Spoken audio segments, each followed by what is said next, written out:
Cheers. Nice one. This is the second award that I've ever got in America, so that's quite nice.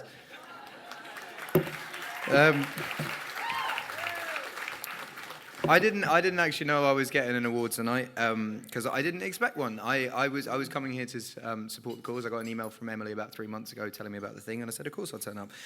So turning up today and saying you're getting an award is pretty wild, but yeah.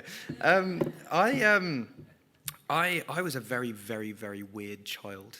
Very weird child. And I had a port wine stained birthmark on my face that I got lasered off when I was very young, and one day they forgot to put the anaesthetic on, and then ever since then I had a stutter, and I also had very, very big blue NHS glasses. NHS is the National Health Service. One day I hope you'll have the same. Just saying. And I lacked an eardrum on one side of my face, so to one side of my ear. Stuttering was actually the least of my problems when I went to school. But it was still quite a difficult thing, and the thing that I found most difficult about it was knowing what to say but not really being able to express it in the right way. So I did different speech therapies and stuff, which wasn't very successful. I had homeopathy, which is like herbs and shit where you're drinking a drink and it's all right. But I got heavily into music at a young age and got very, very into rap music. Eminem was the first album that my dad bought me. I remember my Uncle Jim told my dad that Eminem was the next Bob Dylan when I was...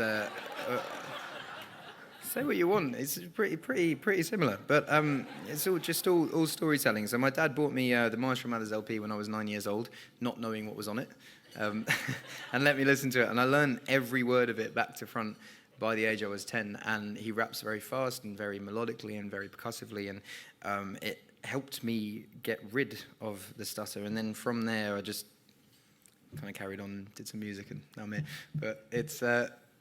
I think the one thing I wanted to convey in my speech today for not so much the adults here, because I feel like the adults are fine. You're all sorted. Everyone here's got a lot of money and everyone's chilling.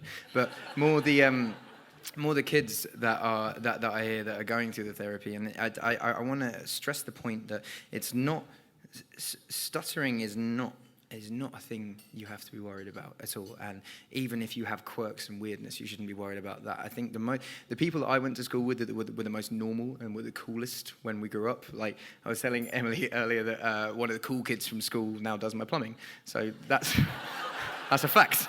That's a fact. So being sorry. My thing that I wanted to stress most tonight is not necessarily to shed light on stuttering or make it a thing. Is to just stress to kids in general is to just be yourself, because there's no one in the world that can be a better you than you. And if you try to be the cool kid from class, you'll end up being very boring and doing plumbing for someone that you don't really want to do plumbing for.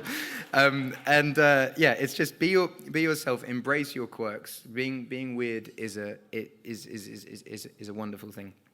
And it has led for so many creative people, and not even just creative people. Like you own a fucking football team now. That's pretty cool. But I think I'm not very good at speeches. I don't do a lot of speeches, but I think the one thing I want to say is be yourself, embrace your quirks, embrace your weirdness, and from a stuttering point of view, don't treat it as an issue. Work through it and get the treatment that you want to get, but don't ever treat it as an issue, and don't see it as a plight on your life, and carry on pushing forward. And I did all right. You can do all right as well. Emily did all right. Nice one. Thank you.